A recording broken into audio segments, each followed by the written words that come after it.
नमस्कार, स्वागत है आपका और मैं हूं आपके साथ तनु। आइए अब रुक करते हैं 5 बड़ी खबरों की ओर। जी हां, पहली बड़ी खबर जो है देश की राजधानी दिल्ली से। देश की राजधानी दिल्ली में डेंगू का कहर थमने का नाम ही नहीं ले रहा। आए दिन डेंगू के नए मामले देखने को मिलते हैं। दिल्ली सरकार भी सारे इंतजाम होने का दम भरती है, मगर डेंगू से होने वाली मौतों की संख्या बढ़ती ही जा रही है। दिल्ली में डेंगू से 4 और व्यक्तियों की मौत होने से मृतकों की संख्या 20 हो गई है। राजधानी दिल्ली में डेंगू से 4 और व्यक्तियों की मौत होने से मृतकों की संख्या बढ़कर 20 हो गई है। इसके मद्देनजर दिल्ली सरकार ने 48 नए अस्पतालों में करीब 800 अतिरिक्त बिस्तरों की मंजूरी दे दी है। दिल्ली के अस्पतालों में डेंगू के मरीजों की काफी भीड़ है। स्थिति को संभालने में असफल रहने के लिए आलोचनाओं का सामना कर रहे मुख्यमंत्री अरविंद केजरीवाल ने विपक्षी पार्टियों से इस संकट से निपटने के लिए सुझाव मांगे हैं। 11 वर्षीय मोहम्मद और 12 वर्षीय लड़की किरण कुमारी की डेंगू से मौत हो गई है। इसके अलावा पूर्वोत्तर दिल्ली में स्थित नई सीमापुरी निवासी 17 वर्षीय ऋषभ की कल गाजियाबाद में मैक्स सुपर स्पेशलिस्ट अस्पताल में मौत हो गई। उसके परिवार ने चिकित्सीय लापरवाही का आरोप लगाया है और दावा किया है कि अस्पताल ने उन पर अत्यधिक फीस लगाई है। ऋषभ के रिश्तेदारों ने कहा है कि उसका 3 अलग अलग अस्पतालों में इलाज किया गया और सभी ने अत्यधिक फीस वसूल की है। उन्होंने आरोप लगाया कि मैक्स अस्पताल ने उसका शव देने से इनकार कर दिया और 80,000 रुपए की मांग की। लेकिन जब अस्पताल को पता चला कि मीडिया को मामले की जानकारी है तो वे 18,000 रुपए लेने को तैयार हो गए। अस्पताल ने यद्यपि कहा परिवार के अनुरोध और उनकी आर्थिक स्थिति को देखते हुए एक बड़ी राशि माफ कर दी गई है। उत्तर प्रदेश के बिजनौर निवासी मोहम्मद, बाहरी दिल्ली के नांगलोई निवासी किरण, द्वारका निवासी रईशा 37 की कल RML अस्पताल में डेंगू से मौत हो गई। दिल्ली के मुख्यमंत्री केजरीवाल ने पूर्वी दिल्ली के अस्पतालों का निरीक्षण किया है और डेंगू की तैयारियों का जायजा लिया। उन्होंने लाल बहादुर शास्त्री अस्पताल और राजीव गांधी सुपर स्पेशलिस्ट अस्पताल का दौरा किया। उन्होंने राजीव गांधी सुपर स्पेशलिस्ट अस्पताल में 200 बिस्तर शुरू किए हैं। सरकार की रविवार तक 1000 बिस्तर शुरू करने की योजना है। उन्होंने कहा कि हम यहां राजीव गांधी अस्पताल में 200 बिस्तर शुरू कर रहे हैं। फिलहाल GTB अस्पताल से चिकित्सक और नर्स यहां काम करेंगे। सरकार ने उत्तर पश्चिमी दिल्ली के एक अस्पताल में 200 बिस्तर की व्यवस्था की थी। स्थिति बिगड़ते देख दिल्ली सरकार ने 48 नए निजी अस्पतालों में बिस्तरों की संख्या तत्काल 795 अस्थायी आधार पर बढ़ाने का निर्णय किया है। सरकार ने इसके लिए अस्पतालों को 3 महीने के लिए अस्थायी पंजीकरण प्रदान किया है। और वॉक इन भी सारे मेडिकल सुपरिटेंडेंट्स को बोल दिया गया है कि जितने भी डॉक्टर्स और नर्सेज तुरंत अवेलेबल हों सबको 2-3 महीने के लिए रख लिया जाए। सो ये कुछ बाहर से भी डॉक्टर्स और नर्सेज हायर करेंगे। चिट्ठी लिखी आपने प्रधानमंत्री को, क्या कुछ अपील की? मैंने यही कहा है कि इस टाइम ये लड़ने झगड़ने की क्या जरूरत है, 2 महीने बाद लड़ लेंगे। इस टाइम जब सारी दिल्ली सरकार, दिल्ली के मंत्री, मैं खुद, सारे हम लोग डेंगू से लड़ने में लगे हुए हैं, जनता के बीच में जनता को डेंगू से राहत दिलाने में लगे हुए हैं, तो इस टाइम एक चिट्ठी लिखना दिल्ली की सरकार के सारे ऑफिसर्स को कि भाई चुनी हुई सरकार की बात मत मानना, जो चुनी हुई सरकार की बात मानेगा उसके खिलाफ एक्शन लिया जाएगा, उसकी तनख्वाह रोक दी जाएगी, ये ठीक नहीं है, गलत चीज है। अरविंद जी MCD ये भी कह रही है कि पैसा आप लोगों की तरफ से रिलीज नहीं हुआ था काफी, उसकी वजह से जितना पैसा देते हैं सारा खा जाते हैं। कितना ही दे दो उनका पेट नहीं भरता। आप उनका हिसाब ले लो, जितना पिछली साल दिया था उससे ज्यादा ही दे दिया उनको। पैसा पैसा पैसा पैसा। दवाई छिड़कने के लिए कौन सा पैसा चाहिए बताओ? दवाई छिड़कने के लिए तो कोई पैसा नहीं चाहिए। 10,000 आदमी है उनके दवाई छिड़कने वाले, उनको तनख्वाह दे रहे हैं तो उनको लगाओ, क्यों नहीं लगा रहे? बस जब उनसे कहो काम नहीं, पैसा पैसा पैसा पैसा, जितना पैसा दिया सारा खा गए। आइए अब रुक करते हैं दूसरी खबर की ओर। हार्दिक पटेल को पुलिस ने उस वक्त गिरफ्तार किया जब वे बिना इजाजत के एकता यात्रा निकाल रहे थे। हिरासत में लिए जाने के बाद उन्हें सूरत की बरछा पुलिस स्टेशन लाया गया। बाद में हार्दिक और उनके समर्थकों को पुलिस हेडक्वार्टर ले जाया गया, जिसके पहले हार्दिक ने कहा कि राज्य सरकार और पुलिस प्रदेश में अशांति फैलाना चाहती है। हालांकि उन्होंने समर्थकों से शांत रहने की अपील की। पटेल और पाटीदार कम्युनिटी के लिए रिजर्वेशन की मांग पर आंदोलन करने वाले हार्दिक पटेल और 78 दूसरे प्रदर्शनकारियों को शनिवार को पुलिस ने हिरासत में ले लिया। वे बिना इजाजत के एकता यात्रा निकाल रहे थे। हिरासत में लिए जाने के बाद उन्हें सूरत के वर्षा पुलिस स्टेशन लाया गया। बाद में हार्दिक और उनके समर्थकों को पुलिस हेडक्वार्टर्स ले जाया गया। इससे पहले हार्दिक ने कहा था कि राज्य सरकार और पुलिस प्रदेश में अशांति फैलाना चाहती है। हालांकि उन्होंने समर्थकों से शांत रहने की अपील भी की है। पाटीदार अनामत आंदोलन समिति के संयोजक हार्दिक पटेल ने रिवर्स दांडी मार्च को 2 बार मंजूरी नहीं मिलने के बाद एकता मार्च करने का ऐलान किया था। नवसारी जिला प्रशासन ने शुक्रवार को करीब 350 किलोमीटर लंबी इस यात्रा को मंजूरी देने से इनकार कर दिया था। हालांकि संगठन ने हर हाल में इसे निकालने का अल्टीमेटम भी दिया। शनिवार सुबह सूरत के मगध चौक पर बेहद टाइट सिक्योरिटी थी। यहाँ हार्दिक और उनके समर्थकों को इकट्ठा होना था। इस चौक पर सरदार पटेल की मूर्ति को हार्दिक ने माला पहनाई। इसके बाद उन्हें हिरासत में ले लिया गया। इससे पहले हार्दिक पटेल ने मुख्यमंत्री आनंदीबेन से मुलाकात कर भी अपनी मांगे रखी थी। इनमें से एक ये भी था कि एकता यात्रा की मंजूरी देनी चाहिए। हालांकि राज्य सरकार ने इस मामले में कड़ा रुख अपना लिया है। उधर इस बार कोई अप्रिय घटना ना हो, इसके मद्देनजर सूरत में सुरक्षा के भारी इंतजाम कर दिए गए हैं। बता दें कि पिछली बार जब हार्दिक को हिरासत में लिया गया था तो उस वक्त पूरे राज्य में हिंसा भड़क उठी थी। आगजनी तोड़फोड़ के अलावा कुछ लोगों की जान भी चली गई थी। मोहलत दी थी, लेकिन 10 दिनों के अंदर आंदोलन बंद नहीं किया जाता। इसके लिए आंदोलन चल रहा है और सीबीआई तपास जो सीआईडी तपास जो हो रही है उसके अंदर हाईकोर्ट ने ऑर्डर किया है कि जो श्वेतांग वाला मामला था उसमें वो जो पुलिस वाले हैं वो पूरी तरह से दोषी थे, तो उनको सस्पेंड किया जाना चाहिए, लेकिन आज तक सस्पेंड नहीं किया गया। इसीलिए हमने 10 दिनों की मोहलत मांगी थी, फिर भी कोई वो लोग अपना स्टैंड क्लियर नहीं करे। बाद में कल आनंदीबेन का प्रोग्राम था महात्मा मंदिर में, फिर भी उन्होंने कहा एक के वजह से गुजरात का विकास नहीं हुआ, ऐसी वगैरह वगैरह बात की। तो मतलब उन लोगों का स्टैंड क्लियर नहीं हो रहा, तो फिर हमें आंदोलन चालू रखना। और कल एकता यात्रा सुबह से निकलेगी, लेकिन ट्विस्ट होगा उस यात्रा में कुछ कि किसी को नुकसान ना हो, इस प्रकार हम वो यात्रा निकालेंगे। 2 बार की अपनी दांडी यात्रा थी, रिवर्स दांडी यात्रा, उसको परमिशन नहीं दे रहे, इस बार भी आपको लग रहा है परमिशन नहीं देगा, तो फिर किस तरह? मैं वही कह रहा हूँ कि जो वापी में जो प्रोग्राम हुआ कल हमारे ओबीसी भाइयों का, तो उन लोगों को परमिशन देते हो और हमें क्यों नहीं देते? तो मतलब कल के कार्यक्रम के बिना परमिशन है रैली निकलेंगे, लेकिन हम सभी ने कानून भंग के साथ निकालेंगे, किसी को नुकसान नहीं करेंगे और आराम से 78 लोग निकालेंगे रैली। बीच में लोग जुड़ते हैं तो जुड़ने देंगे, लेकिन रैली में तो सिर्फ 78 लोग आए।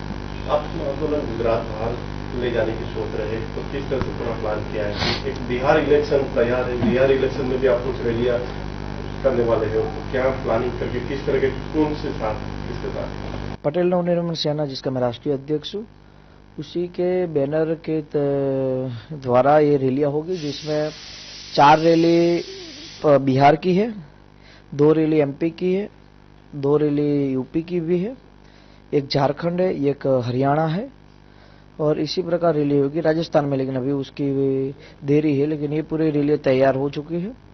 बिहार में इसलिए है क्योंकि अगर बीजेपी यहाँ की सरकार है, फिर भी आज तक कोई जवाब नहीं दे रही। मतलब अब हमें बीजेपी को पूरी तरह से बीच में रखना है। अगर हमारे बच्चों की हत्या की जाती फिर भी कोई जवाब वो लोग नहीं देते। हम बिहार जाएंगे, लेकिन बिन राज्य की हमारा कार्यक्रम होगा। सिर्फ हम वहाँ अपना पटेल नवनिर्माण सेना का पूरी तरह का विस्तार करेंगे। किसी का विरोध किसी राज्य की पार्टी का नहीं होगा। चलिए अब रुक करते हैं अगली खबर का। प्रधानमंत्री नरेंद्र मोदी अमेरिका का दौरा करेंगे। पीएम यूएन जनरल मीटिंग में हिस्सा लेने के लिए 23 से 28 सितंबर तक अमेरिका में रहेंगे। प्रधानमंत्री नरेंद्र मोदी के दौरे से पहले भारत अमेरिका से $3.1 बिलियन करीबन 18,951 करोड़ रुपए में हेलीकॉप्टर खरीदेगा। बता दें कि 3 साल पहले ये सौदा हुआ था। वित्त मंत्रालय ने आखिरकार 22 अटैक और 15 चीकू हैवी हेलीकॉप्टरों को खरीदने की हरी झंडी देने का मन बना लिया है। प्रधानमंत्री नरेंद्र मोदी के दौरे से पहले भारत अमेरिका से $3.1 बिलियन करीब 18,951 करोड़ रुपए में हेलीकॉप्टर खरीदेगा। प्रधानमंत्री यूएन जनरल मीटिंग में हिस्सा लेने के लिए 23 से 28 सितंबर तक अमेरिका में रहेंगे। वित्त मंत्रालय ने आखिरकार 22 एपेक अटैक और 15 चिंकू हैवी हेलीकॉप्टर खरीदने की हरी झंडी देने का मन बना लिया है। बता दें कि 3 साल पहले यह सौदा हुआ था। दामों में 13 बार सुधार के बाद भी ये डील अटकी थी। बताया जा रहा है कि कैबिनेट कमेटी ऑन सिक्योरिटी अगले हफ्ते मंगलवार तक इस डील को मंजूरी दे देगी। इन दिनों हेलीकॉप्टर्स को खरीदने का प्रोसेस 2009 में शुरू हुआ था। माना जा रहा था कि पूरी डील दिसंबर 2012 तक कंप्लीट हो जाएगी, लेकिन लाल फीताशाही और डिफेंस मिनिस्ट्री के बाद वित्त मंत्रालय से मंजूरी न मिलने के कारण डील में देरी हुई है। 213 में हर लेवल की बातचीत के बाद यह डील अटकी हुई थी। अमेरिकी आर्मी सिक्योरिटी असिस्टेंट कमांड ने इस बात की धमकी दी थी कि वे इन हेलीकॉप्टर्स के प्राइस 30 सितंबर के बाद 40% तक बढ़ा देंगे। इसके बाद पिछले दिनों रक्षा मंत्री मनोहर पर्रिकर NSA अजीत डोवला और वित्त मंत्री अरुण जेटली के बीच इस डील को लेकर बातचीत हुई थी। सरकारी अफसरों के मुताबिक डील को लेकर वित्त मंत्रालय ने नो ऑब्जेक्शन का मैसेज दिया है। इसके बाद CCS इसको मंजूरी देगा। भारत अमेरिका से जो 22 एपेक AH-64D लॉन्गबो हेलीकॉप्टर्स खरीद रहा है, इसके साथ ही 2 बिलियन करीब 12,634 करोड़ रुपए में 11 और हेलीकॉप्टर्स खरीदने का ऑप्शन है। भारत अमेरिका की कंपनी से हेलीकॉप्टर के अलावा भारत हेल फायर मिसाइल और करीब 8,000 रॉकेट्स भी खरीदेगा। भारत 15 CH-47 चिंकू हेलीकॉप्टर्स खरीदेगा। इसके साथ 1.1 बिलियन करीब 6,948.7 करोड़ रुपए में 6 हेलीकॉप्टर खरीदने का ऑप्शन होगा। 22 एपेक AH-64D हेलीकॉप्टर में नाइट विजन कैपेबिलिटी है। ये जासूसी के काम में माहिर हैं। ये मिसाइल की रेंज में आने से भी बच सकते हैं। चिंकुन ट्विन रोटर हेलीकॉप्टर है। अमेरिका ने इस हेलीकॉप्टर से अफगानिस्तान और इराक में अपने ऑपरेशन किए हैं। अब इसे इंडियन एयरफोर्स भी इस्तेमाल करेगी। खासकर ऊंचाई वाली जगहों पर जवानों को पहुंचाने के लिए ये काफी कारगर सिद्ध हुआ है। अब बात करेंगे शीना बोरा मर्डर केस की। जी हाँ, शीना बोरा मर्डर केस को 25 दिन हो चुके हैं, लेकिन अब तक उसकी हत्या के राज की गुत्थी सुलझने का नाम नहीं ले रही। शीना की हत्या के आरोप में उसकी मां INX मीडिया की पूर्व CEO इंद्राणी मुखर्जी, उसके पूर्व पति संजीव खन्ना और ड्राइवर सलाखों के पीछे हैं। लेकिन इस मामले में ये जवाब अब तक नहीं मिल सका कि हत्या क्यों की गई। महाराष्ट्र सरकार ने शीना बोरा हत्या मामले की निष्पक्ष और पारदर्शी जांच करने के लिए इस मामले को CBI के हवाले कर दिया है।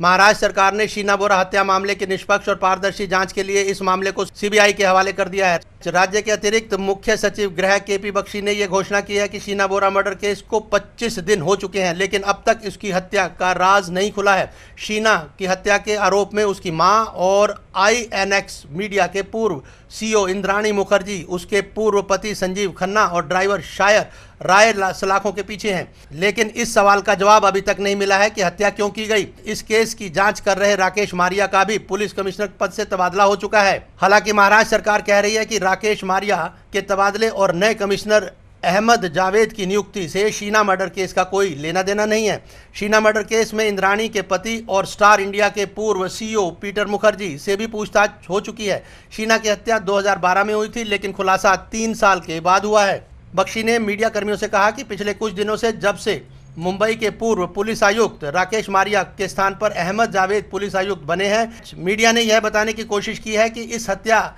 मामले की जांच में जानबूझकर हस्तक्षेप करने की कोशिश की जा रही है। बख्शी ने कहा कि इस स्थानांतरण और प्रोन्नति के बारे में वह गहरी पीड़ा के साथ स्पष्ट करना चाहते हैं कि प्रशासनिक निर्णय और इस मामले के बीच कोई संबंध नहीं है। बख्शी ने कहा कि मैं ये कहने के लिए बाध्य हूं कि मीडिया के खास वर्ग द्वारा बनाए गए माहौल और DGP की रपट के आधार पर हमने मामले को CBI को सुपुर्द करने का निर्णय लिया है। उन्होंने कहा कि DGP ने शीना बोरा मामले पर एक पूर्ण स्थिति की रिपोर्ट दी है। आइए अब रुक करते हैं हमारी आखिरी खबर का। महंगाई दर को कम करने के लिए भारतीय रिजर्व बैंक RBI के गवर्नर रघुराम राजन ने कहा कि टिकाऊ विकास के लिए सुधार जरूरी है। वहीं महंगाई दर वर्तमान के साथ साथ भविष्य में भी कम रखना होगा।